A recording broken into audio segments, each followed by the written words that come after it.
Hello and welcome to Flosstube number 4. If you haven't come across me before, my name is Pam and I'm here on Flosstube as Ditsy Daisy Crafts, and I'm the same over on Instagram. Welcome. If this is your first time, it's lovely to have you here. I'm not sure how you find me, but I'm really glad you did. I hope you find something to like.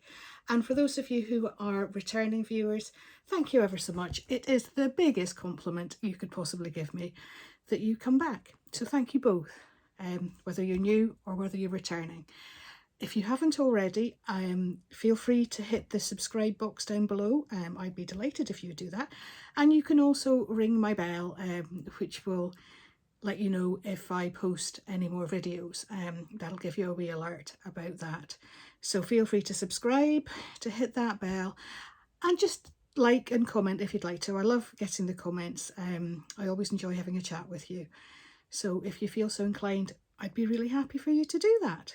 So let's move on to it. I hadn't planned on filming just now. I think I said towards the end of my last Flosstube that I would be filming again at the start of July with a June recap. But I missed you. I have lovely friends in real life. I really do. I have lovely people around me. But I missed you lovely flossy friends who live in my phone. There's something really special about having friends who live in your phone and they're always there. So I thought I would drop in and do a, well, it was meant to be midway through the month, but this week's kind of got away from me. There's been something on every day. So it's a little bit past the middle of the month, but I thought I would do a recap and just show you what I had been stitching on while we were away on holiday. Bruce had a couple of weeks off, so we were doing some things around the house, and then we went and we had a week in Stratford-upon-Avon with a stop in each direction there and back, and had a lovely time with that. But I'll tell you about that as we go. But I did take some stitching with me. I got a reasonable amount done considering we were doing lots of other things. We were on a world tour of coffee shops, that kind of thing. We had some days out. And I also lost 4 days stitching with travelling. I would love to be one of those people who can stitch in the car. I would get so much done. It would be fantastic. Alas, I can't. Travel sickness says no. So that was pretty much 4 days lost between travelling and doing all the things you do when you get somewhere and getting organised and just being tired with sitting in the car for hours. So I have 6 projects to show you for things I have been working on this month so far. I have another couple of starts and finishes, actually, small finishes that I got done before we went away. I don't have them in front of me. I'll show you those in my next video, which will be the start of July, on a June kind of recap with everything I stitched then. But for now I have 6 things to show you that I had away with me, which I'm delighted to show you just now. They're all in kind of various stages of progress. Some have got more done than others, some are bigger than others. So I'll kind of work through those with you in a minute. In the meantime, I've also got, what have we got for you? We've got berries being razzled today, of course. We have a Scottish word of the day. I have stash. I don't normally do stash because I have so much already. I try to be quite sensible, and yeah. But I had visits to the Nimble Thimble and to Create Nostalgia, so I have some stash to show you today. So yeah, plans. What have we got? Plans, things that have razzled my berries, Scottish word of the day, and bits of life kind of thrown in amongst the mix as we go along. So that being said, I've got notes in front of me because you know me, I'm always frightened to forget something. So shall we just dive in to the stitching? So these are in no particular order. The first one I have got for you is, because I have been celebrating Raccoon June, is this one, the Cottage Garden Samplings Raccoon. She says, trying to get it so the light isn't hitting it. I love raccoons. And as I've said to a few of you that I've kind of been chatting to over the weeks, it's easy for me to love raccoons because I don't have any living at the end of my garden, trashing things, climbing in my bins, all of those lovely things that raccoons do in real life, and to earn the name Trash Pandas. but for me they're just cute and cuddly and fluffy and lovely and absolutely adorable. So I can safely admire them in Scotland, knowing I will not have to deal with one in the wild at any point. So this one here, one of the Year in the Woods charts. I've done, where are we? I've done the fox so far. I'm working on the deer at the moment, and then there is this one. This is the third one I'm doing from the set, but this one is going to be eventually framed and put up in a different area, so he's going to be standalone. So I haven't made a huge amount of progress on. Let me just have a look at my figures, because I did write it down. There we go. Can you see? It's a big board. I have done the utterly annoying 999 stitches. 1,000 would have been easy, but no, I have done 999 stitches out of 7,299 stitches, which puts me at 13.69%. I'm stitching him even. Sorry, it's very, very hot here today and my brain has melted and dribbled out my ear. I am stitching him on 28 count Zweigart even weave in Springfield Sage. It looks really grey here. It's actually a slight green tinge to it in real life. I tried lots of different fabrics for this guy and I couldn't decide which one. I tried them on Wren and all sorts of things, doing floss tosses, and it wasn't happening. So I've settled on this one and I'm quite happy about it.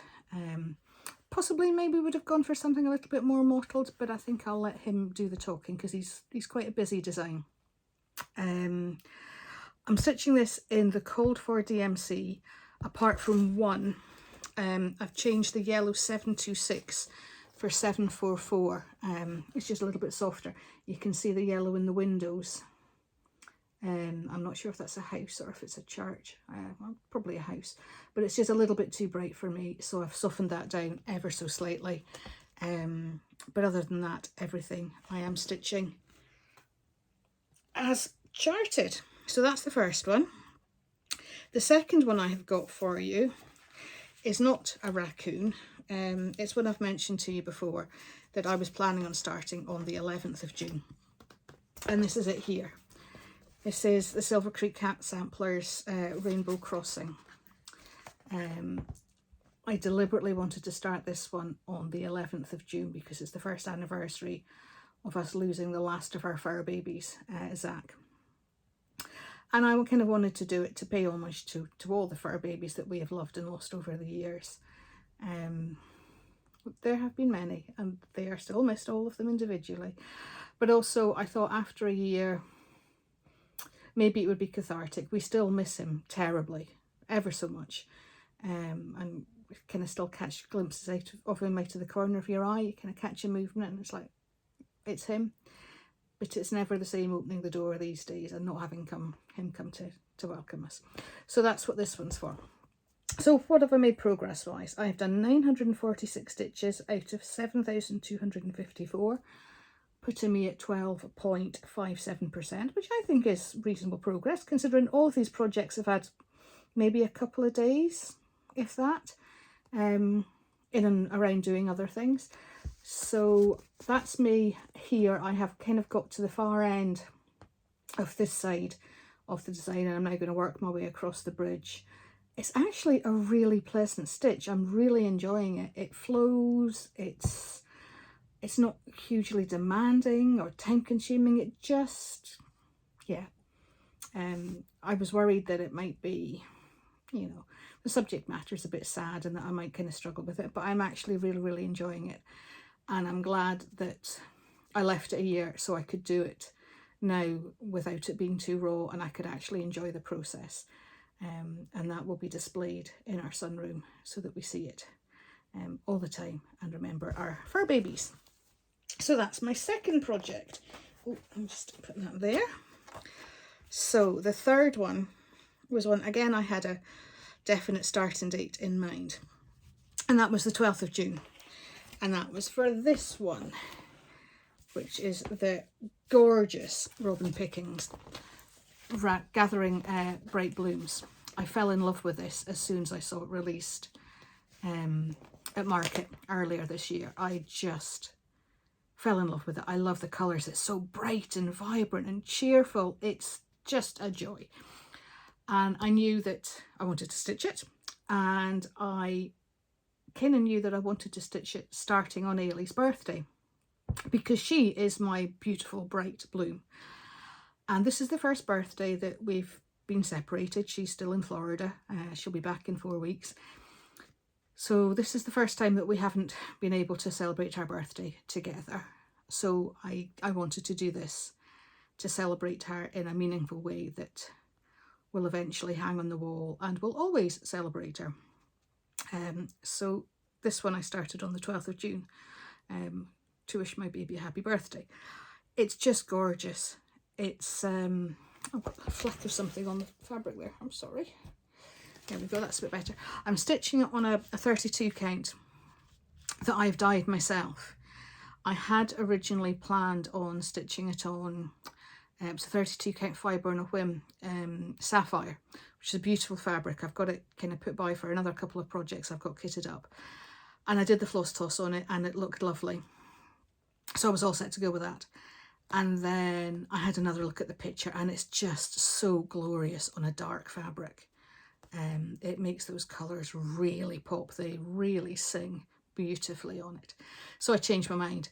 And the night before we were going on holiday, when we were packing and doing all the, the tidying up the house and getting organised, that kind of stuff, I was still frantically dyeing fabric because I dyed it once and it still wasn't as dark as I wanted, so I had to do it again. And yeah, so that was me the night before we went on holiday, running around like a crazy thing, trying not to dye the surroundings blue as I was rushing to get this one done, and then leaving the fabric overnight to dry as much as it could, and then ironing it dry so that I could pack it the next morning. So we were a little bit later leaving the house than we had originally planned, and I'm going to put my hands up and take responsibility for that. So that's that. I've got 2 flowers stitched so far, a tulip and a bluebell, both of which are favourites, so that kind of worked out really well. But I'm so excited to have this one done. I just love it. I have loved it since the first time I saw it. So that's project number 3. See, we're racing through it. There'll be none of this really long videos today. No, she says. Project number 4. We're back to Raccoon June. Raccoon Rabble, my Plum Street samplers. I love these, this set of the 3 beasties stacked on top of each other. I had packed Tired Trio to take with me as well, because I've got that one kitted out and have done for quite a while with the sloths, but there just wasn't enough time.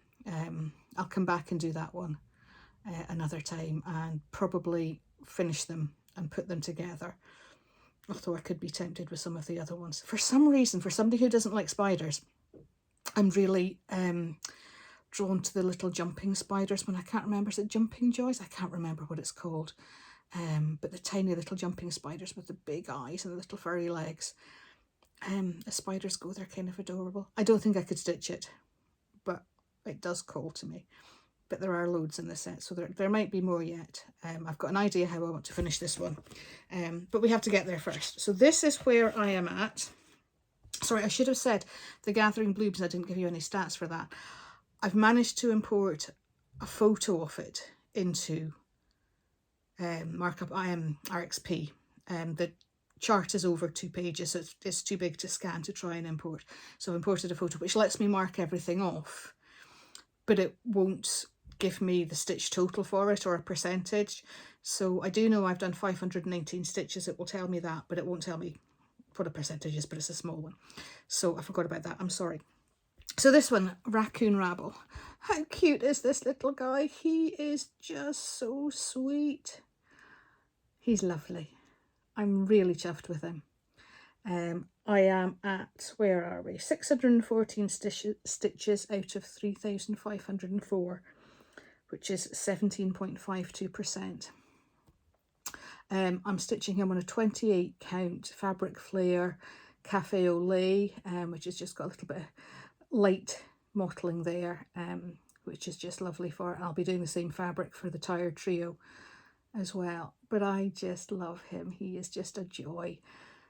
So I had hoped to get more done, but there's actually quite a lot of stitching in there, believe it or not, and I never got back to him.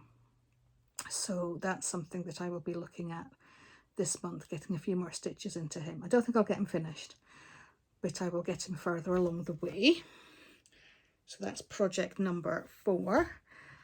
Project number 5 is another Raccoon June, and I really do want to get this one finished, and I think I will. This is it here. This is the blue flower. It's the Spring Forest Scrapbook set of charts.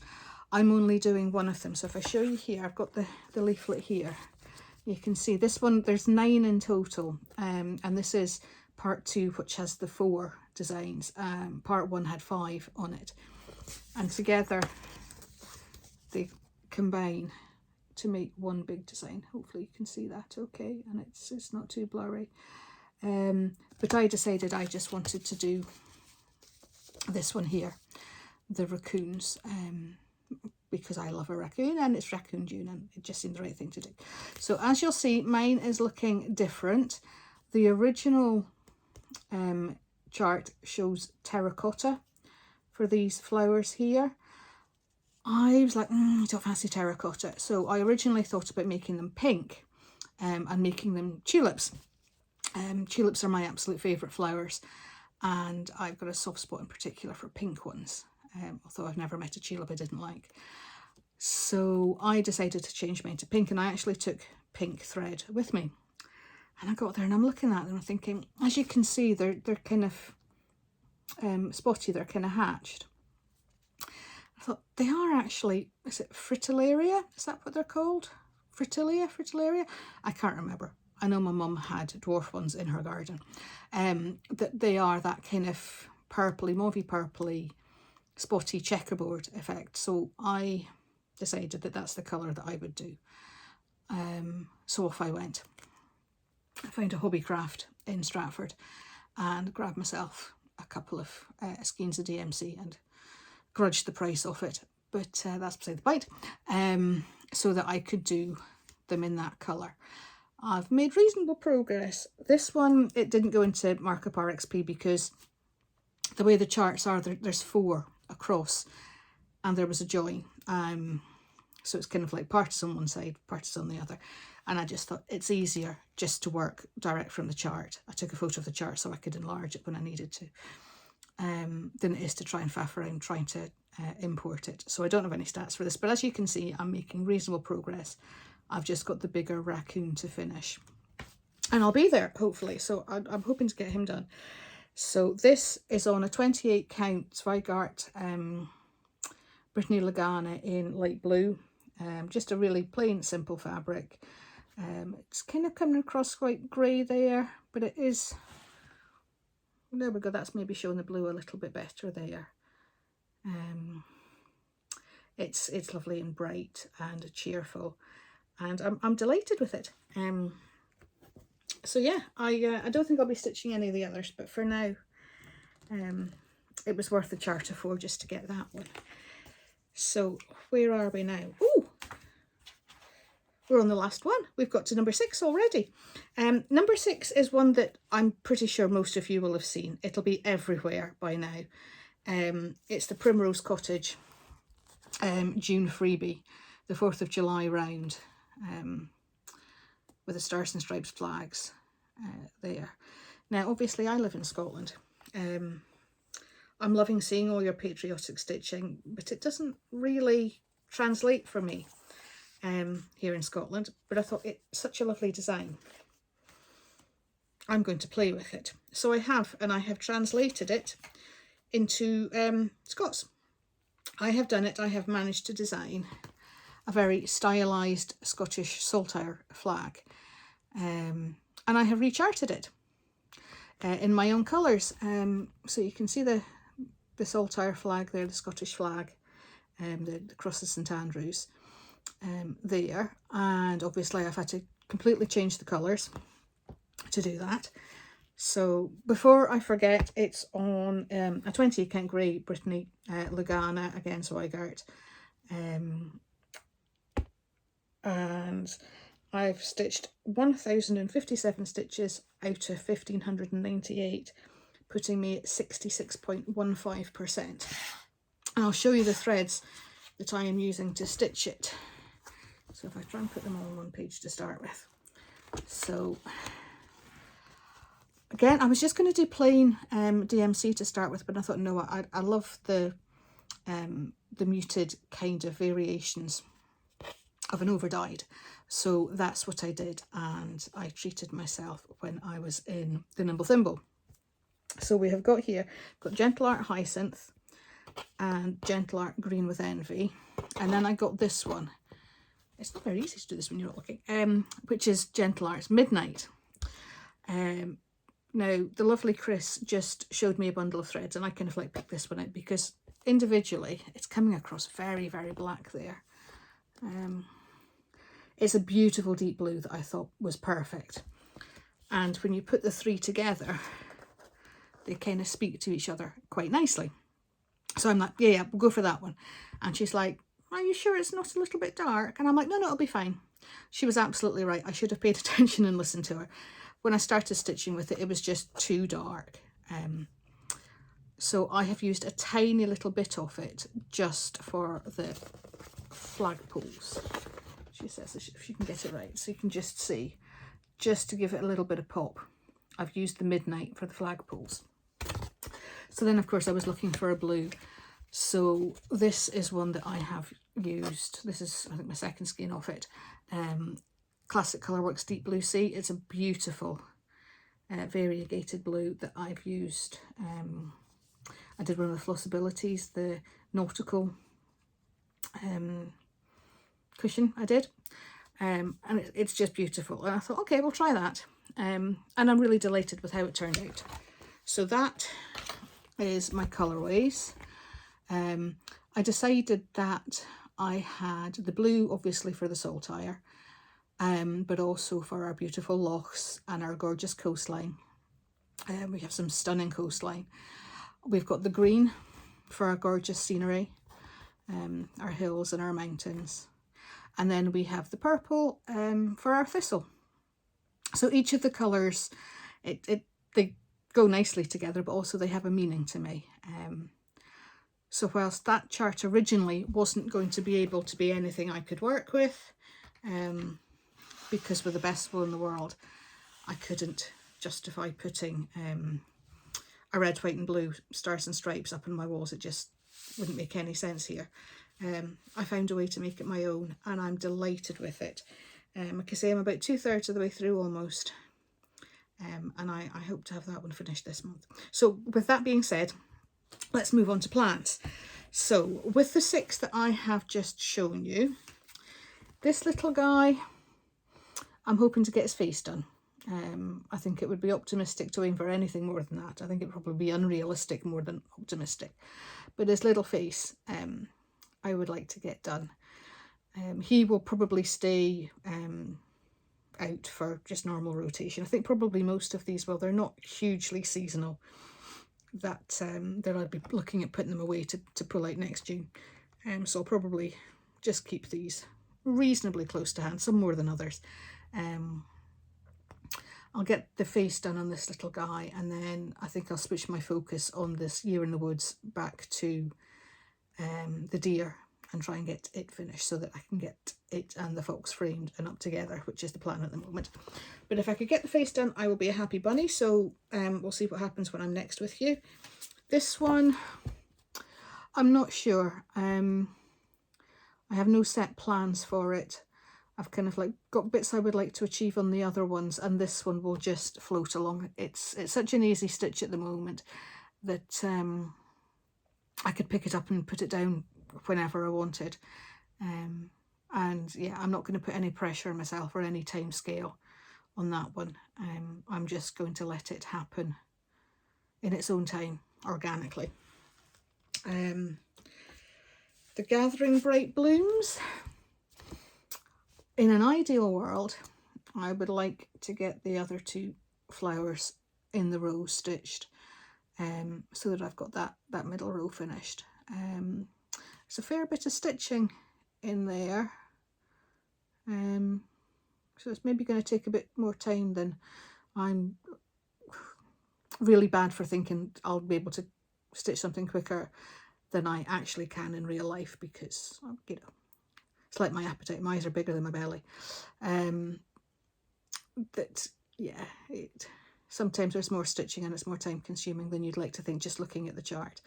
But in an ideal world, I would like to get those 4 flowers done in the row, because again, I'm really keen and excited to have this one up on the wall. So that's that one. These little guys I would like finished, and possibly FFO'd. I haven't decided yet. I'm going to wait and see how I feel. I haven't planned at the moment. As you can see, there's a border that goes around it, and there's a little flower that comes in from each side.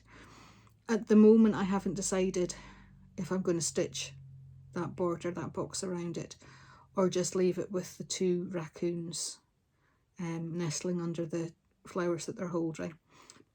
I'll make that decision later. It's a future Pam consideration, but I would very much like to get that one finished because I just adore it. And yeah, the only other one we've got is this, which I'm really keen to try and get finished. I am really enjoying it. I'm finding sometimes stitching the flags, I've got to try and remember which way they're facing and which way the cross is going.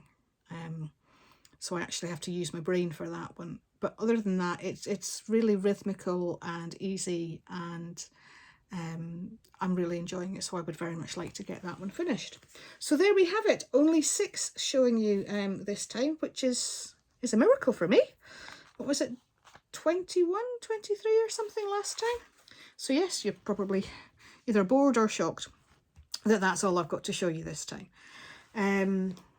So yeah, we've gone through them, and I've talked about my plans as well. I'm absolutely rattling on.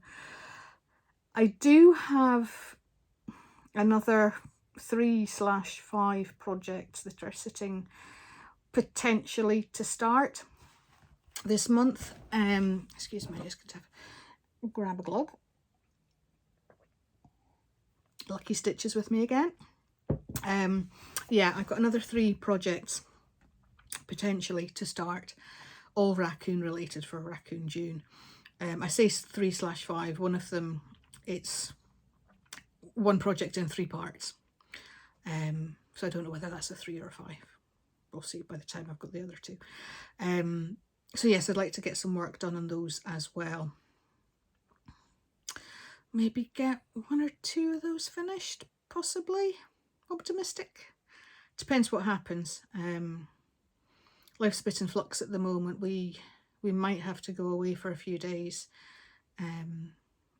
sadly, to attend a funeral, but we're not sure when yet. It might be into July, and we're not even sure if Bruce will be able to get the time off. It's a fair way to travel for us, so yeah, there's a lot undecided, so it's kind of hard to figure out what I can actually physically do this month. And also I've got a huge amount of jobs I want to do around the house before Ellie comes home. She will literally be in the house 4 weeks from now. All those things that I thought, oh, I've got a year to do, no problem, loads of time. That's the problem with having loads of time. You just put them off. I'll do it tomorrow, and then you run out of tomorrows, which is kind of where I'm finding myself now. So yes, there's a lot I would like to get done, whilst I can still kind of decant things into her room while I rearrange things and then decant them back. And things like we've shampooed sofas and that kind of thing. I'd quite like to shampoo all the carpets on the landing and the stairs in her bedroom and all those kind of things. So yeah, I've got lots and lots of jobs to do that take me away from stitching, which is not okay. How very dare they? I am meant to be spending my time stitching and nothing else. So yeah, plans are fluid. We'll see where we're at when I come back and see you again at the start of July, and we can compare notes then. So what else do I have for you? I have got things that have razzled my berries. There are things that razzle my berries all the time. I hope that you have things that razzle your berries on a daily basis too. But mine are things that I have found on Flosstube, be it projects I've liked or new Flosstubers. either they're new to Flosstube with their first kind of video, first kind of few videos, or they're new to me. There are so many wonderful Flosstubers out there. You could find half a dozen new ones to you every day and still not scratch the surface. Which means, for me, those of you that do watch my videos, there's so many other people out there you could be watching. So I'm very cognizant of that, and I'm very grateful that you choose to spend your time with me. It's very kind of you, and as I said earlier, it is the biggest compliment that anybody could ever hope for. So because my videos have been getting longer and longer, I thought if I do them every couple of weeks, I can try and split my razzled berries over 2 sessions rather than 1. But I've still ended up with more than I thought I would, because there's just so many lovely things out there. And I mean, I've barely scratched the surface of the huge, absolutely massive backlog I have got on Flosstube. My watch later list is in the multiple hundreds. There's no way realistically that I'm going to be able to get back and watch all of those when there's new ones coming out on a daily basis. If I could channel my inner Huey Lewis and go back in time, then that would be lovely. But realistically, I'm going to be struggling even keeping up going forward. So there are lots of people that I like to watch regularly. I'm sorry if I haven't liked or commented recently, because I just haven't got there. You're sitting on my list, and I will get to you as soon as I can. It's funny now that I do Flosstube myself. I'd kind of thought of it before, but it means more now. I'm doing myself. It's a loyalty thing. I feel like I'm letting somebody down if I'm not watching their efforts, because I especially now know how much effort goes into it and how much kind of you goes into it, and also the time. It never ceases to amaze me how much time it takes me to get myself organised and get all this put together. It's way longer than actually recording it. So there we go. I've blethered on. Let's just get to these people who have razzled my berries in the last couple of weeks since I've spoken to you. The first one is a lovely Australian lady, Rebecca, who I found organically. I found her first Flosstube.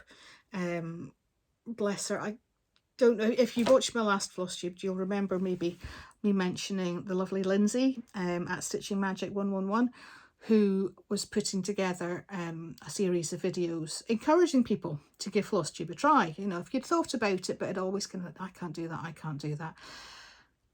She has currently 2 videos saying why you should do it, and kind of hints and tips about it. And then she's going to be doing a 3rd one soon,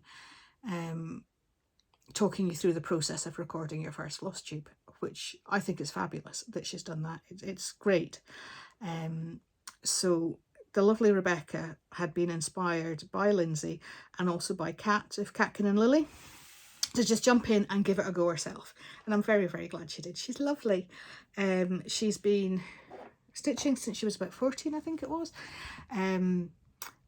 But kind of discovered cross stitch on social media and Flosstube kind of maybe 18 months ago, and like most of us, was just blown away by what was out there, and totally enabled, because it's yeah, watching Flosstube can be very bad for your bank balance. So she's discovered all of that, and stitchy groups and all kind of things. So is now sharing what she's been doing. She's a really accomplished stitcher. She does fabulous cross stitches. In her second Flosstube that she's recently put up, excuse me, I'm going to cough. Tickle. In her second Flosstube, she shows us a cross stitch that she's had completed and framed. It's called Fairy Town, and it's a long piece, and it's beautiful, and it took her a very long time to do. Not as long as it should have, given the size of it. She got through this thing quickly. It's phenomenal, and she's had it framed, and as I said, it's a long landscape piece, but she put up a photo of her standing next to it with it tilted up on its end. It's taller than her. That's how big this thing is. It's fabulous. And she does lots of wonderful cross stitches. She does like lots of stockings and things like that. And one of the things I was most excited to hear about in her first video, which she's come back to in her second, is that she does sashiko, she says, hoping she's pronounced it properly, Japanese stitching, which is traditionally a white thread on a kind of blue linen-y type fabric, quite hard wearing. It's a utilitarian stitch that originated with people trying to make their clothes last longer, and it's decorative. And I had seen a rug that was done sashiko style with denim a few months ago now, and was just, yes, I'd like to try that very much. And I've never got as far as trying it yet. I'm kind of like, oh, do I watch YouTube? Do I get a book? What do I do? Let's just overthink this and procrastinate for a little while. Procrastinate. But Rebecca does sashiko. So I was really, really excited to hear that in her first video, and came back, and her second video, she actually shows you something that she has made. This beautiful quilt. It's in like a navy blue. She's used pink with it, and it's fabulous. It's kind of like bubbles almost, and there's some big ones and there's some smaller ones, and they've got different patterns in them, and it's just wonderful. So she has absolutely enabled me to try and procrastinate less and start dipping my toes into that, because it's something I would very, very much like to try, and I'm hoping that she shows us other things in the future. And the other thing I really enjoyed about Rebecca, I mean, she's kind of like a triple threat. She's got her cross stitch, she's got her sashiko, and she does black work. She's currently doing the Peppermint Purple 2025 stitch along, and has been showing us her progress as she does each kind of weekly bit. And it's lovely. It's absolutely beautiful. It's yeah, it's a really nice project. Do like Peppermint Purple. I've got quite a few of those kitted, well, not kitted, printed out, ready to start myself. I'm still trying to decide about thread colours. But she really made me laugh, because she said something that will resonate with all of us, the joy of when your borders meet. Especially, like, it's a big project, this annual sale, and how overjoyed she was when her borders met.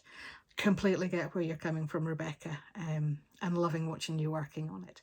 So that's Rebecca from Crafting with Rebecca here on Flosstube. The second person I've got on my little list here is somebody who I have mentioned before as Razzling My Berries. But I wanted to mention her again for a couple of specific reasons.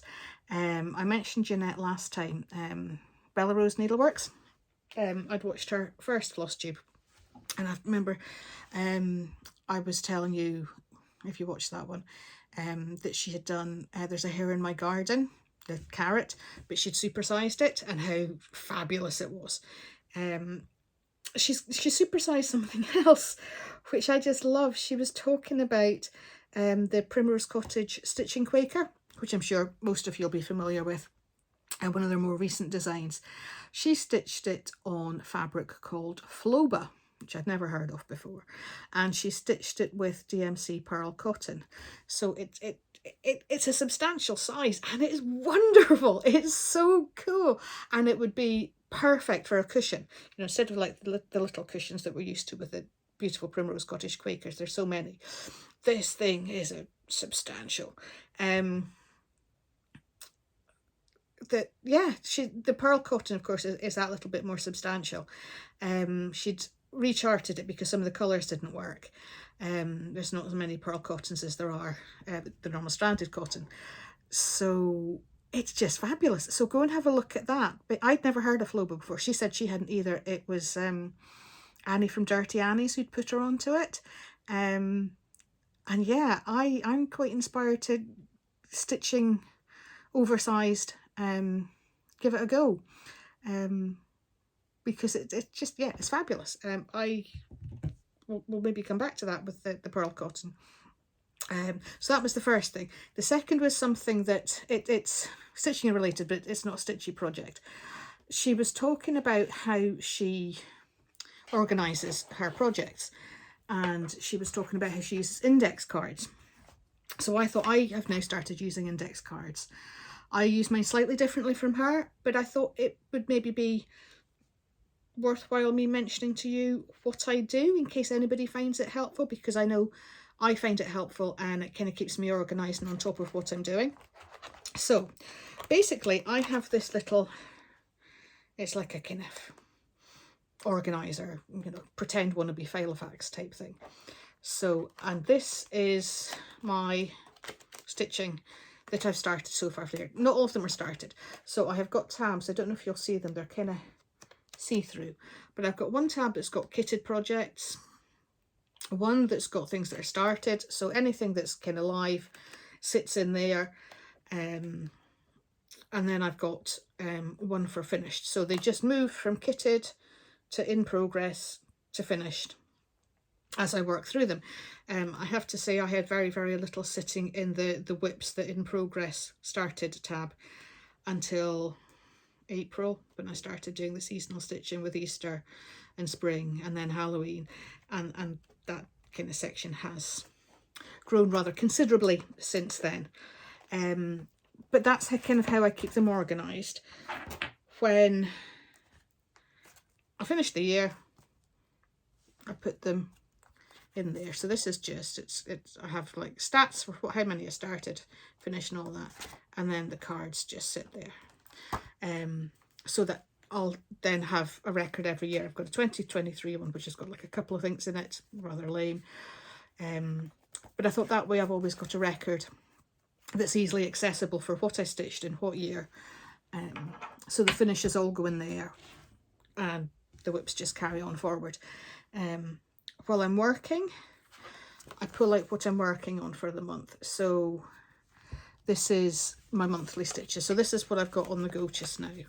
There's my Raccoon, Rabble, Rainbow Crossing. So I've got all these to hand, and I've got all the information on them, because the way each card looks like, these are just things I've printed myself. I've got index cards, kind of tried to work out roughly where things go. They're not perfect. And then I just print out a whole load of blanks and fill them in as I need to. So I've got the project name at the top, I've got the designer, I've got start date and finish date. The first ones I did had FFO dates on them, but I've given in on trying to keep up with FFOs. Some of them get done, some of them go up in a hanger to be framed or to come back to another time once I decide what I'm doing. So I've taken the FFO option off, and I've just got a start and a finish date. We've got the fabric and we've got the threads, and I've got a little bit of extra space in there to write down if I make any changes, and then I've got any notes overleaf, and I've left that blank in case there is anything I want to do. I think when I print the next lot of these off, because I print a whole pile blank and then just grab them as I need, and then I chop and change and I get rid of them and I rewrite them, and as I, you know, move around between fabrics and that kind of thing. I think I might put a little bit at the bottom for the size. Some of them I write the size on, however, you know, the stitch dimensions in each direction. So I find that really, really useful. It's an easy way of me to keep track of what I've got still on the go, when I started it, so how long it's been on the go, and what I've finished. So at the end of the year I can figure out how many I started, how many I finished, how many are still going, and all that kind of thing. So when I saw Jeanette showing her index card system, I thought it might just be worth showing you mine in case it's useful.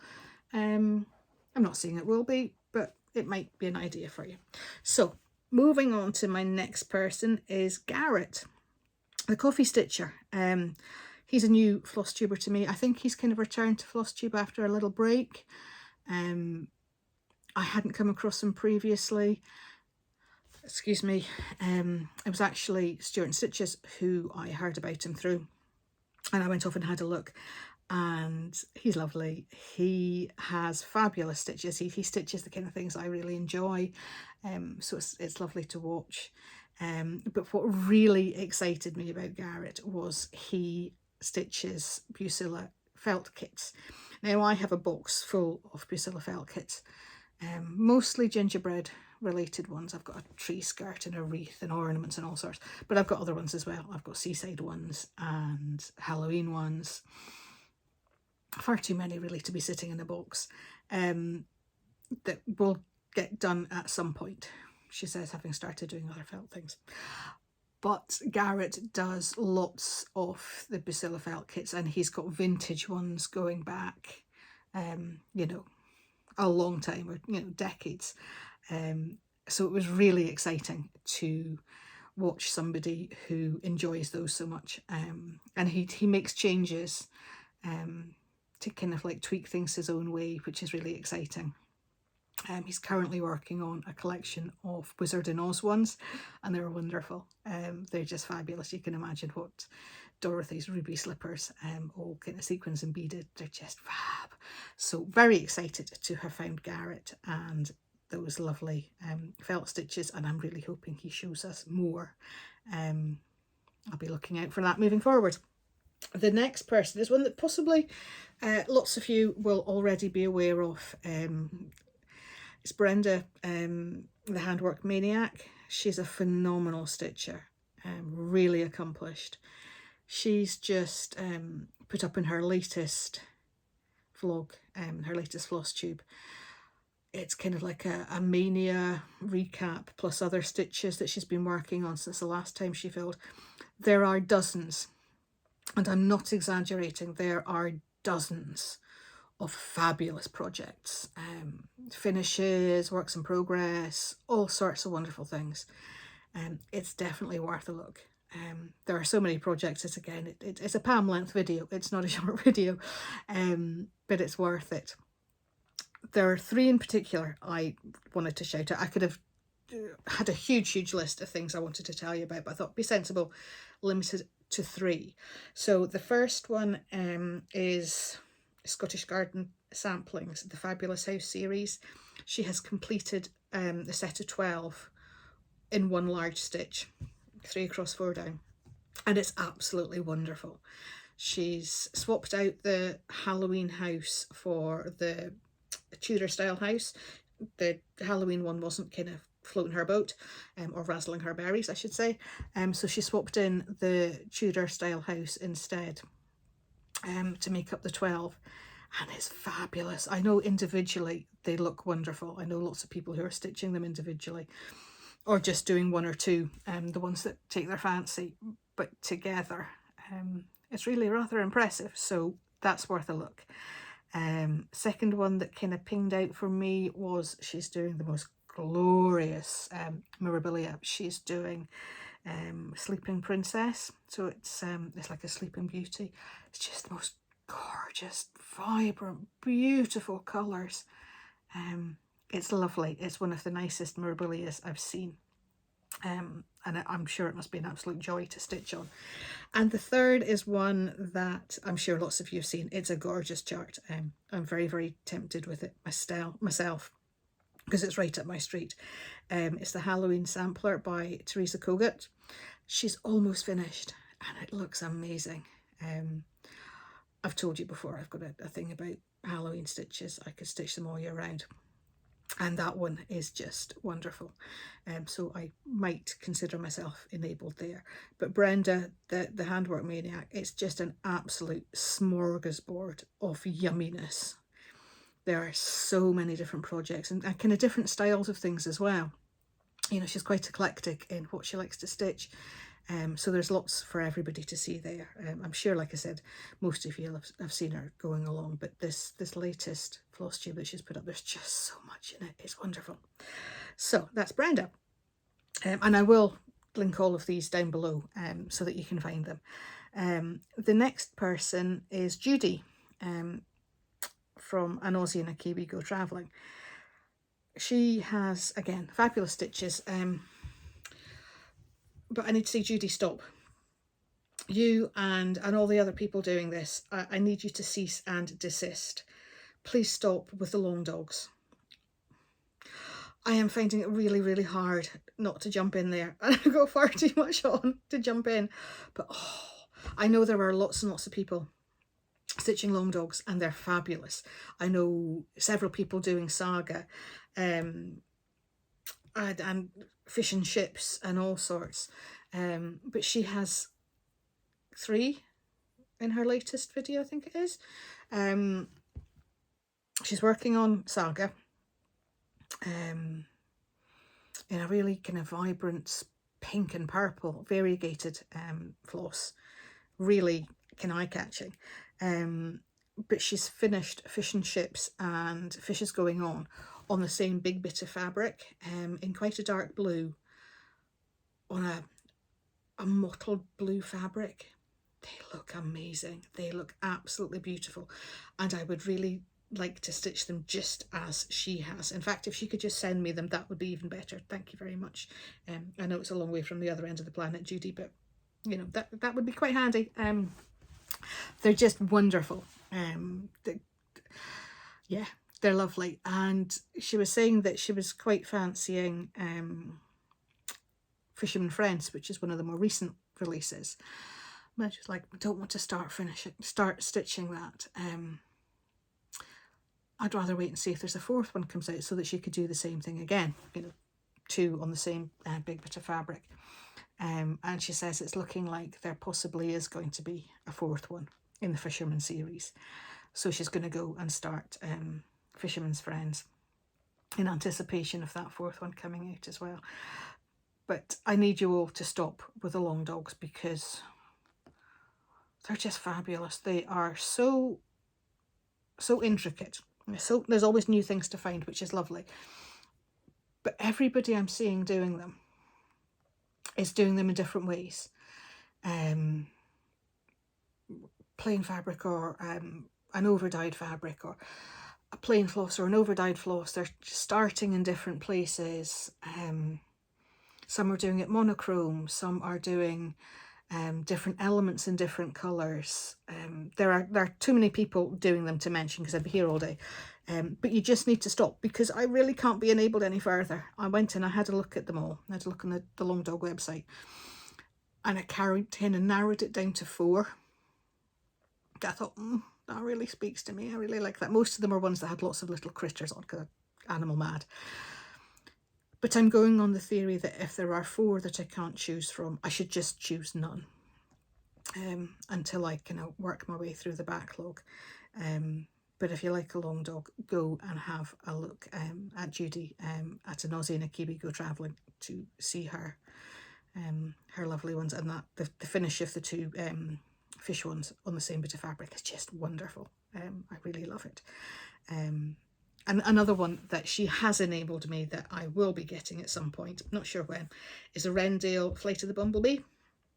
I've never stitched any of the Rendale, the kits from Bothy Threads, but I really like this one because who doesn't love a big round fluffy bumblebee? And he is flying over a field of tulips. And as I said earlier today, tulips are my favourite flowers. So yeah, I think that one will be going on my ever-increasing, very long wish list. So Judy has very much enabled me. Next person, I'm getting there, I promise. We're below an hour. We're not going to be below an hour by the time I finished, but the next person is new to me, but not new to Flosstube. It's Katie, Jeremiah's mum. Hi, Jeremiah. She's new to me. I'd kind of randomly heard the name before, but hadn't actually found her. And then I was playing catch up on Flosstube this week, and I watched 2. I can't remember who they were because I watched so many. Watched 2 that both mentioned her. So I have to go and find this channel, and I'm really glad I did. She is lovely. She is so fun. She has an infectious giggle. I don't think a giggle or a laugh, but she's just bubbling with happy, happy, joy, joy. So she's an entertaining watch. And I had to laugh. She had a little bit in this one where she had her son Jeremiah and her husband with her. And her husband, I'm terribly sorry, I can't remember his name. That's so rude. I'm very sorry. He was telling us some dad jokes.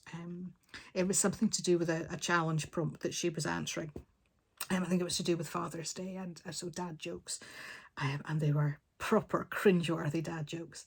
And it just made me giggle because I thought I can't possibly show that to Bruce because his dad jokes are criminal as it is. But I thought they're universal. They all do it.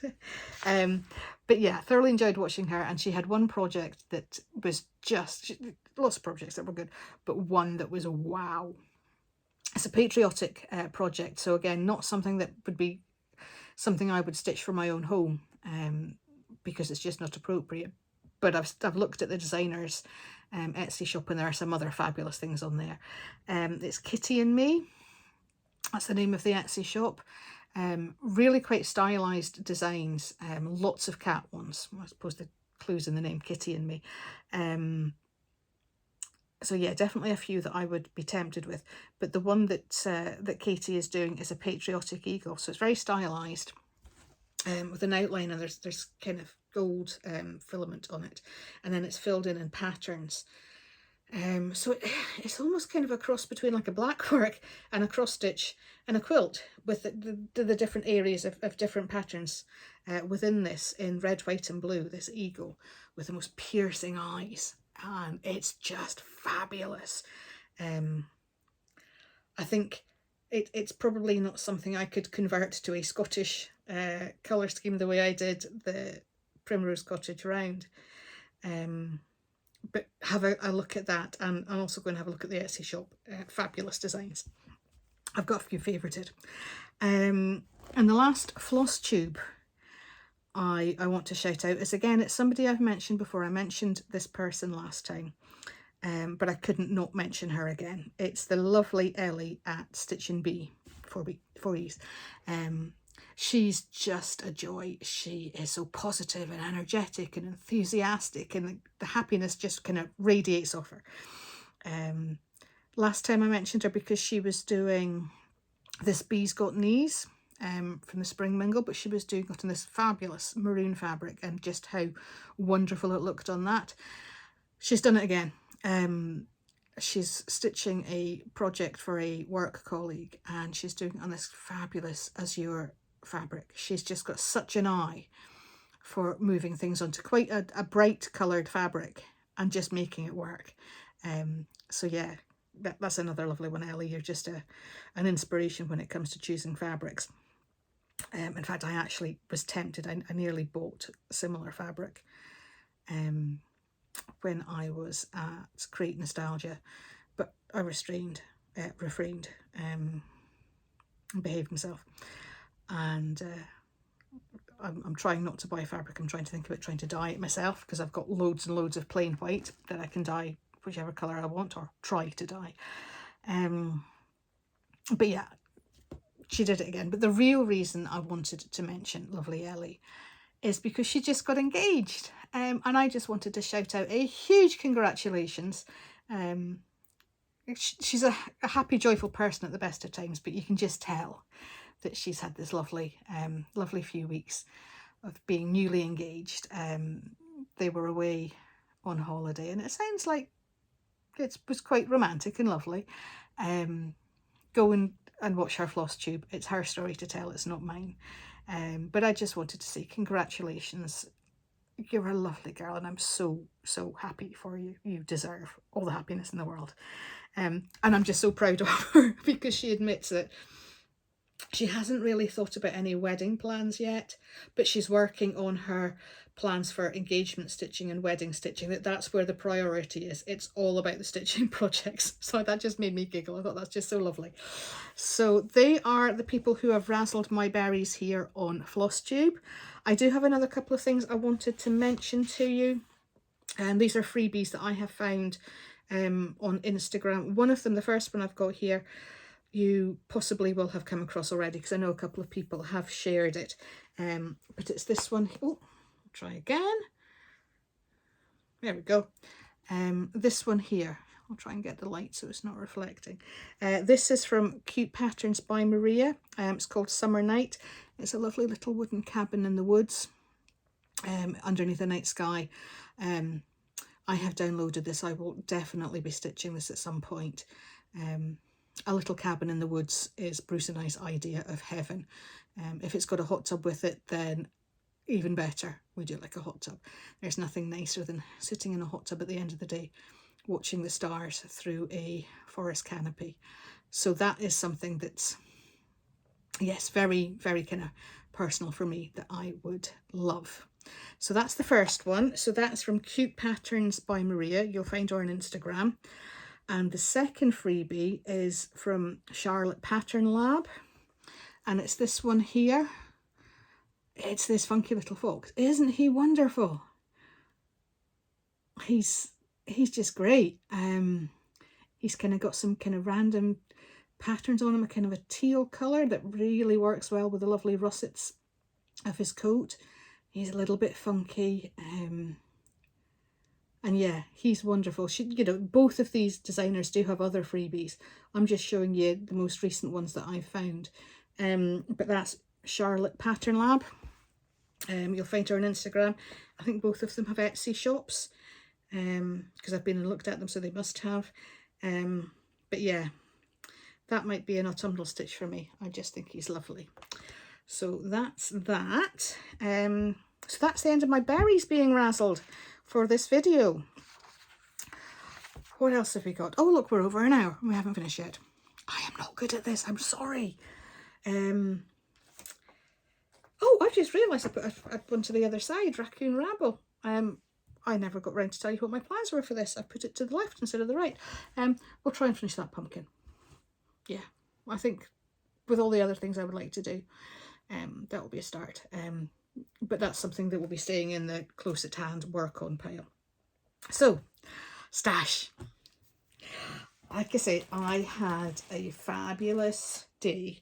When we went down to Stratford, we decided to break up the journey both directions. Neither of us has got the patience to sit in the car for hours and hours and hours on end these days. We'd rather stop off and have a night somewhere and break up the journey. So on the way down, we stopped originally in Stirling for a late lunch, early dinner.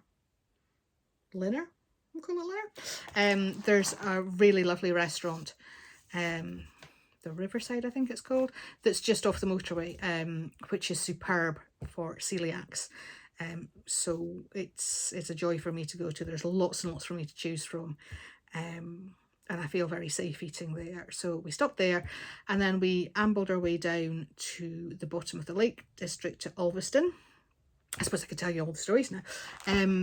Where we did the Wolf Walk on the Saturday morning. Yes, we drove down Friday and had the Wolf Walk on Saturday morning. It was the most amazing experience. Absolutely loved it.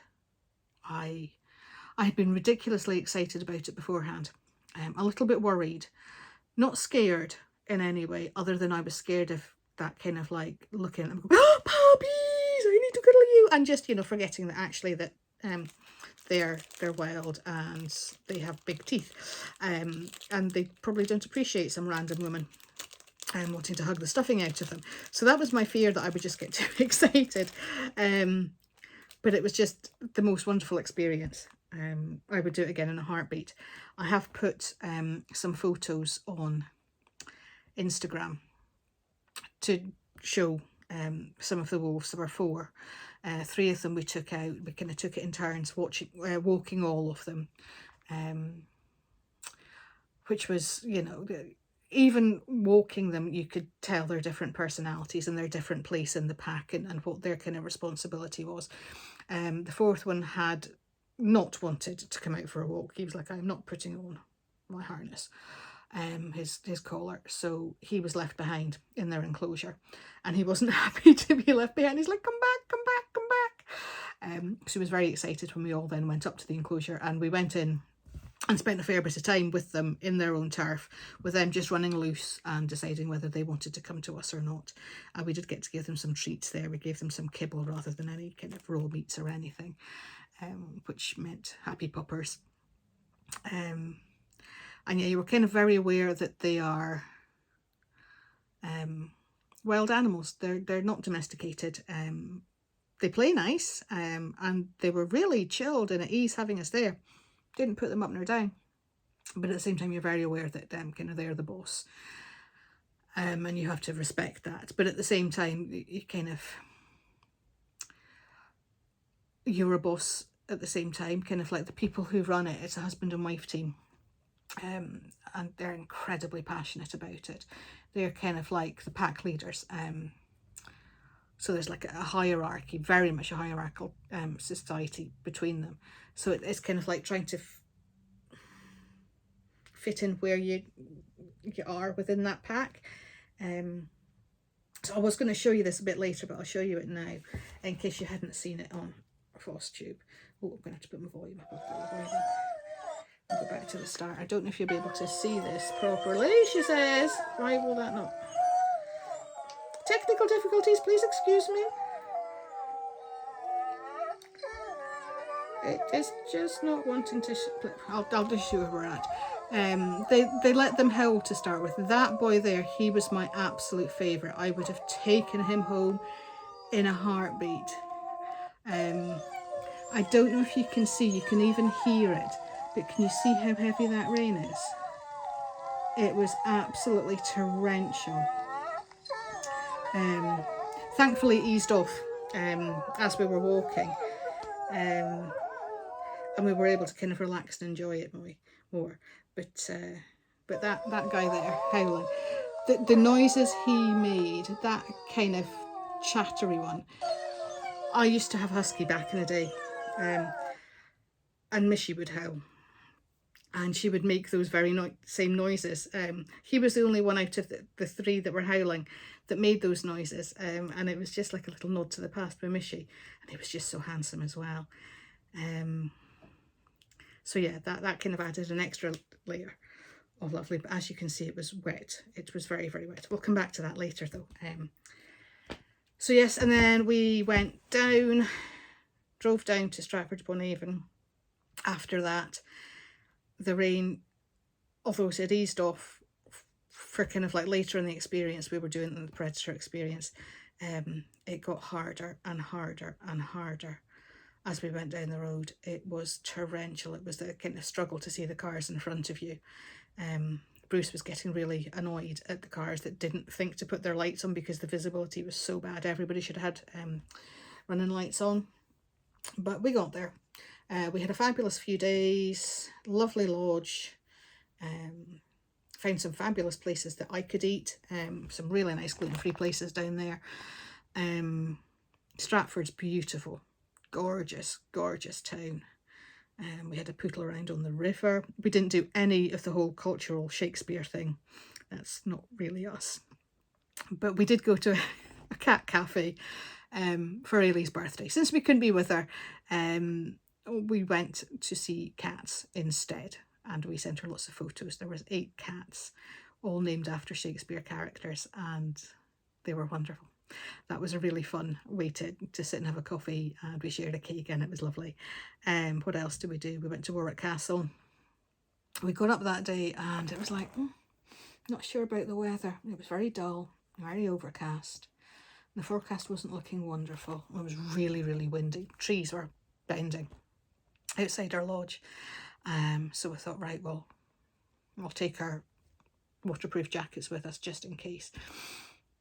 We got to Warwick, and it's not a far drive at all from Stratford. I think we were there within like 15-20 minutes, and parked up, and we kind of looked and we thought, we're not going to need our jackets, let's leave them in the car. Yeah, the weather was not what we were expecting. It went completely the other way, and we ended up with scorching sunshine, just in t-shirts. And of course we hadn't thought to pack the sun cream because it was such a miserable looking day.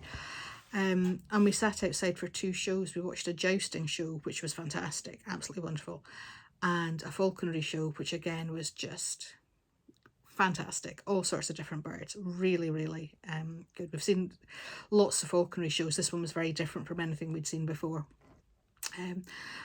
But in both the shows where we were sitting, the sun was coming from the same direction, so I got particularly burned on my left arm. Trying to get into the hot tub that evening was not nice. It was a bit nippy and sore, but it was a wonderful, wonderful day. So yeah, we just explored. I had a lovely visit from a very, very dear friend. We've been friends nearly 30 years. We worked together in Germany. She's Ellie's godmother. She's from the Midlands, just a little bit further north, and her mum has still been there in Nuneaton. And mum has been really very poorly for 16 months now. I don't know if you remember, way back in, was it my second Flosstube? I talked about little Yoda that I'd sent to a friend who was having a hard time. That was her. And originally we'd hoped that we would get to go and see mum when we were down, because I've known her for almost 30 years as well. But her health went downhill quite seriously, quite quickly. And we decided that it wasn't fair to go and visit her and put that pressure on her. And, you know, we had to think about her comfort and her dignity and respect as well. So we never got to go. But my friend and her partner had a few days off and were up seeing her. So they came across and we met them in the afternoon. We had lunch out and then they stayed with us. It was a 2-bedroom lodge we had. So they stayed with us overnight, completely unexpected. So we put the world to rights. We sat out in the decking and many adult beveraginos were consumed by the three of them. I'm not a drinker, but there was lots of food and drinks and chats, and it was just blissful. That was the day before Ellie's birthday. So we went out for brunch on her birthday, and then we had a cake. So we all recorded ourselves singing happy birthday to her with this cake and sent it to Ellie that she would get when she woke up. And then off they went. And it was just wonderful. We see each other so rarely. She lives in London. I'm obviously up here in North Scotland. I think it's been 6 years. Yeah, the last time was for Ellie's 18th birthday. She's just turned 24.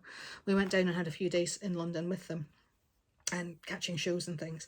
So yeah, it's been 6 years and I'm so happy we got to spend that time together. Especially as when we were coming up the road Sunday morning, we stopped off at Carlisle on the Saturday night, and she phoned about 8:30 in the morning that mum had passed a little earlier. So I'm very glad that we got to spend that time with my friend and give her an opportunity to decompress and not worry and just be in the moment. T, I love you. If you're watching this, I'm thinking of you all the time. I miss your mum too. She was just a gem. So yeah, it kind of felt right that we got to spend some time with her. So that was an absolute added bonus onto our week away. But I've got completely distracted there. What I was originally saying was, on the day we were travelling up, we stopped overnight again to break up the journey. We stopped in Carlisle, and because I had missions for that day, it was a considerable detour, but it wasn't an unreasonable detour when you have a really supportive, encouraging, enabling partner like I do with Bruce. He's kind of awesome. We went to find the Nimble Thimble, which is kind of southwest of Westry, and then Create Nostalgia, which is only about 40-minute drive or so northwest of Wrexham. Not easy to get to. That was a bit of an adventure. Sat nav took us the wrong way, and we're going through these tiny single track lanes with hedgerows up both sides, no parking passing spaces, up these steep hills, and yeah, I'm really glad I wasn't driving. It wasn't a fun experience. Yeah, but we got there. So yeah, 2 amazing LNS within an hour of each other. But I have to travel hundreds and hundreds of miles to get to them. But it was very worth it. I loved both of them. Both shops are fabulous. They're physically really small, but they just contain Aladdin's cave of awesome.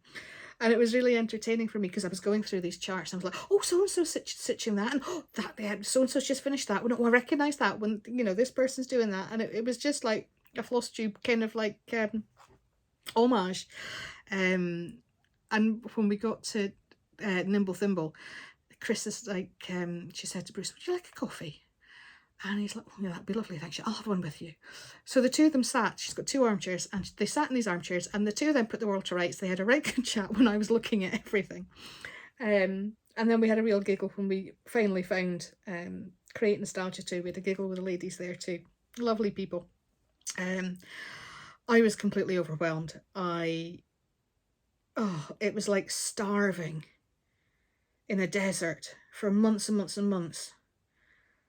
And then walking into like the biggest, best all-you-can-eat buffet you could imagine. It was kind of a bit of a sensory overload. I was a bit overwhelmed and I didn't know where to start. And there was lots of things that I think if I'd had a little more time, because we didn't have a huge amount of time each one,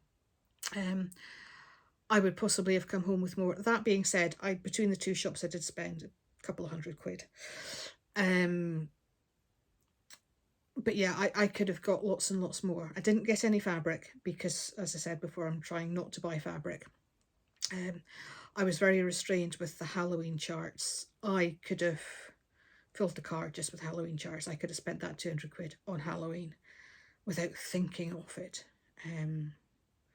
I had to physically remove myself from the Halloween section to look at everything else.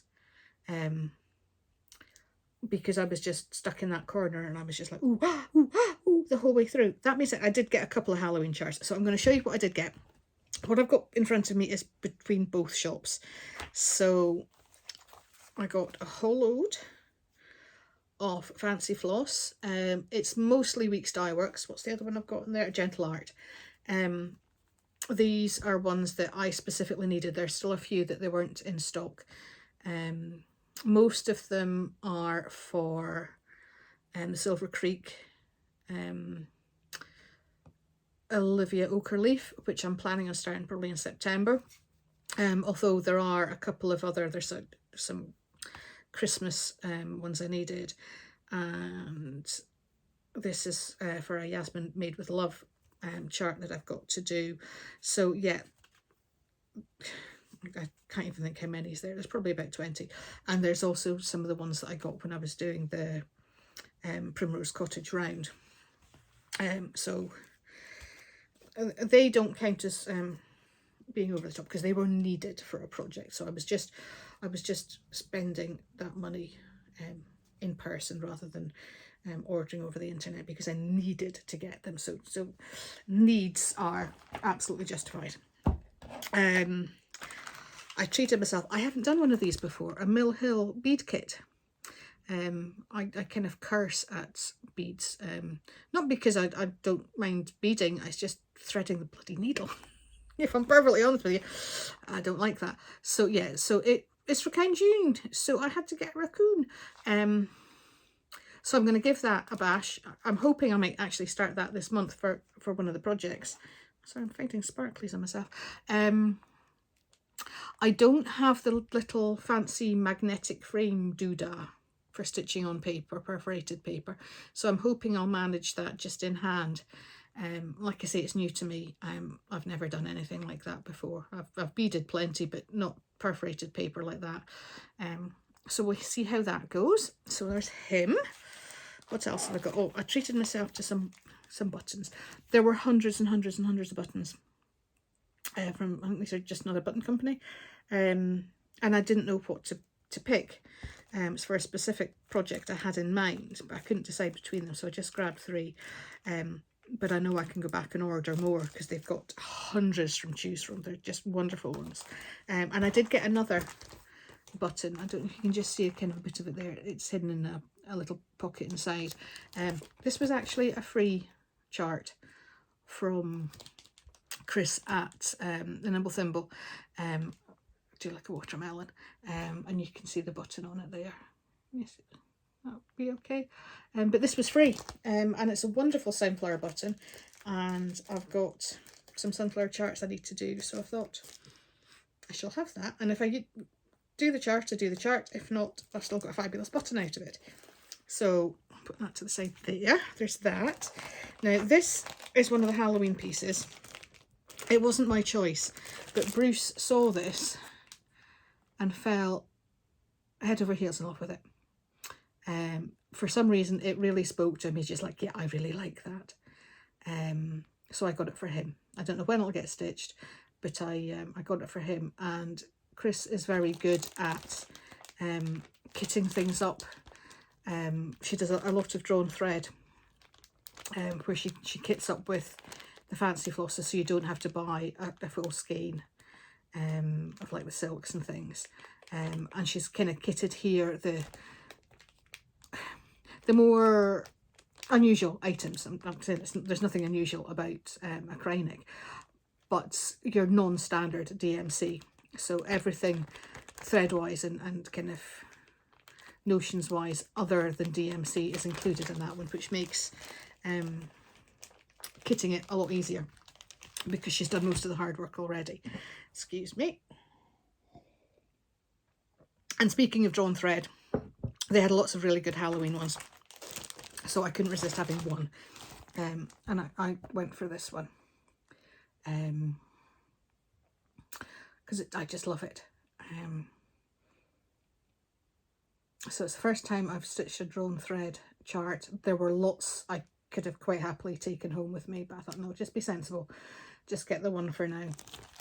And again, this one has been kitted up with enough of the floss to do what you need to in the chart without having to buy a full skein of silks and that, where you only need maybe a few inches of it, which I think is brilliant. And she does a lot of the drawn thread kits online, kitted up as well, so that's kind of handy. So then I've just got some charts to show you. This little guy here, Gathering Acorns, it's Cottage Garden Samplings. It's a Time for All Seasons series. Bruce has got a thing about red squirrels. He'll get grumpy about grey squirrels but loves a red squirrel. That being said, he's happy to see a grey squirrel, if it's that or no squirrel. But I have to say, this one, it didn't particularly bother me one way or the other, but I got this because it'll make him happy. He saw it and he really liked it, because like I say, he's got a thing about red squirrels. Where I'm raccoons, this would be more him.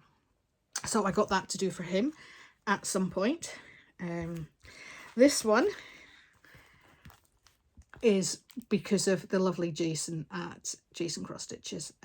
He stitched this chart recently for Halloween, halfway to Halloween, and he kind of made some amendments to it and made it his own. But when I saw it, I was like, oh, I have to have that, because his was so fabulous when it was done. I thought, right, I'm going to grab that while it's here in my grubby little paws. The one thing I didn't grab that I had planned on doing was the new wolf from the Cottage Garden Samplings, Year in the Woods, the second year. It was the first one off it. That had been my plan, to get that as a commemorative piece for celebrating our wolf walk. And I had it in my hands. And I just thought, no, I'm not going to get it, because I have found a dimensions kit with a wolf online. And it resembles that favourite wolf of mine. So I'm going to get that one instead, as a memento of that occasion. Because it, like I say, it looks like one of the wolves, and it's a fabulous design. It's the first time I've done a dimensions kit, so I need to get that ordered. That's an aside. So another one that I got was this Silver Creek Samplers. I do like a Silver Creek Sampler. This one is Camper Sampler, and I don't know if you'll be able to read it. It says, crisp cool air, moonlit night, warm. I'll start again, shall I? Crisp cool air, moonlit night, warm bonfire, star so bright, dancing flames, ancient lore, embers glowing, make us s'more. And I have every intention of grabbing my lovely Bruce and going down to the beach. We've got lots of beaches very near us, but there's a lovely one which has got a forest of woods going right onto the beach, forest dunes, water. and taking a little disposable barbecue, because they have safe areas that you can use barbecue. So a little disposable barbecue and sitting under the stars and making s'mores, and stitching that as a memento of that night. So so basically I'm just using him and making him eat s'mores, just so I could justify buying this chart. Things you do. Here we've got hands-on design, the tree lot. I have been admiring this one for a while. It's been on my wish list for a very long time. I'll be stitching the 3 of those. I don't know if I'll be doing it next month for Jolly July.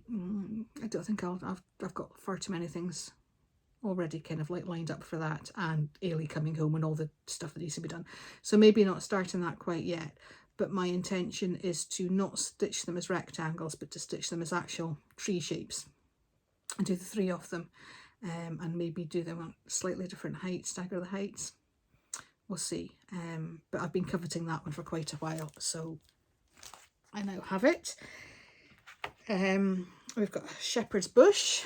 Home is where we start, which I thought was a really lovely thing, a lovely little saying, and it's so pretty and delicate. I've never stitched a Shepherd's Bush chart before. I've got lots sitting in my wish list. There's just something really lovely and delicate about them that really appeals to me. So that'll be my first one. I don't think it'll be my last. And then I've got another 4 charts. These are a set that I got. I've got Seasons of the Heart from the Blue Flower. I've got Winter. You can see it there. It's got a little fox on. We've got Summer there. A cute little beehive in the corner. What's that one? Autumn. An owl and a pumpkin. And then we've got Spring there. With, I don't know if they're rabbits or if they're hares. Not sure. But I just really like the set of the 4 of those kind of woodland animals. Absolutely works for me. All animals work for me, but woodland animals especially so. So that was all my purchases from Nimble Thimble and Create Nostalgia. Like I say, I don't normally do stash because I'll just pick up bits here and there, and I don't kind of need to take it out and show you. But because I'd got all that lot in one go, I just thought I would share it today. So what else have I got? Word of the day. Nearly forgot word of the day. Today's word of the day was inspired by that wolf walk we did. I showed you the video and you could hopefully see and hear just how very, very heavy that rain was. Yeah, it was just completely unexpected. We've been having beautiful, beautiful weather. And I have to say, the weather back in Scotland, for all you tease us about lots of rain here, we had glorious weather here. Looking at the weather apps, the Lake District not so much, and driving down into the Midlands was absolutely awful as well. But yes, so today's word of the day, I'm just going to move these things out of the way, is druket. So druket is soaked through, absolutely drenched, and we were druket that day. Because thankfully the rain eased off and we weren't quite as soggy by the time we got in the car. But we were soaked through, we were druket. Druket can be a way of describing you, as in you were druket, or you know, describing an item. Your coat was druket. The washing was left out in the washing line and it rained and it's druket now. Or it can also describe the weather, a druket day. So today's Scottish word of the day for you is druket. And I have to add an extra word in here. You're getting a bonus. You're getting a buy one get one free offer today. I don't know if any of you will remember back in my last video where I was talking about guddle. That was the word of the day on my 3rd Flosstube. One of the people who had inspired me to choose guddle was Mary. and we'd been messaging. She's lovely, Mary. Mary from Mary Stitching Corner. I just adore her. She's lovely. And she's a Scot living in the States. She's been out there for decades now. And she was saying how guddle is a word that she would use in everyday conversation. And another word that she uses in everyday conversation is scoosh. So that kind of means like squirt or spray with liquid. So if you're cleaning and you've got, you know, window cleaner in a pump action, you scoosh with it. I've also heard people use scoosh as a word for like fizzy pop, for soda. But yeah, scoosh is a word that she uses all the time. So I thought I would say to you today that if somebody scooshes you with a super soaker water pistol, you're going to be drooked. That scooshing will make you drooked. And I suppose another way of doing it is another Scottish word for you. If you put on your dookers and go dooking, you're going to be drooked. If you put on your swimsuit and go swimming, you're going to be soaked through. You're going to be wet. So there you go. You've got drooked, dooking and scoosh. You've got 3 words today. You don't need to use them for anything. They're just purely for entertainment. So that's your Scottish language lesson for this Flosstube. So speaking of Scottish word of the day, just to tidy up and kind of bring this to an end, just a reminder that my giveaway from the last video is still live. That's for the 12 Country Cottage Needlework Sampler of the Month charts that I showed you I'd stitched in my first Flosstube. So that giveaway is still live and it is open until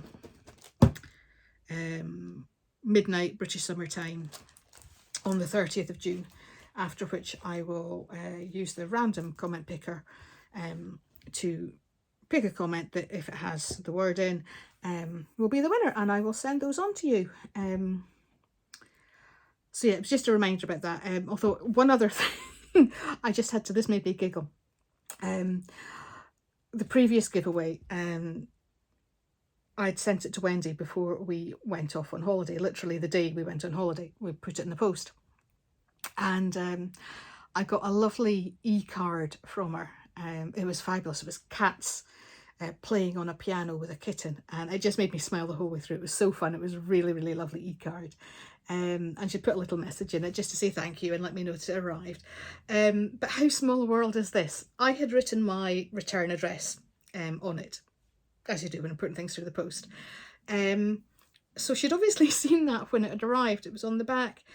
How crazy is this? Where I live now is only a few hundred yards from the house she lived in the 70s. How amazing is that? She lives in England now. I'm trying to remember where it was. It's been a few weeks since I wrote the address, but I think it's kind of like towards the bottom end of England, so hundreds of miles away. But yeah, I live literally a few hundred yards. I drive past the road end every time I go into town. I just thought that was just such a coincidence, and that kind of made me giggle, and that razzled my berry in a very different way. So I just thought I had to tell you that we might all be spread out all over the world. You lovely flossy friends that live in my phone, you are literally all around the globe. And as much as I would love to be able to gather you all together so we could all sit and have a good blether and stitch and a coffee and cake and just put the world to rights, we can't do that because of geography. But this wonderful, wonderful Flosstube and social media and the internet, it kind of negates that geography, and actually the world is a much, much smaller place, incredibly small for the two of us. But I just wanted to tell you that just really entertained me. So with that, I shall leave you in peace. I hope you are happy. I hope you are healthy. I hope you get the opportunity to do the things you love with the people you love over the next couple of weeks until I come back and see you again. As I said earlier, if you'd like to hit the subscribe button, that would be wonderful, but please don't feel you have to. I might not be your cup of tea. You might not even have got this far. I could be talking to nobody. I could be talking to fresh air. That's okay. As long as the fresh air doesn't answer back, we're good.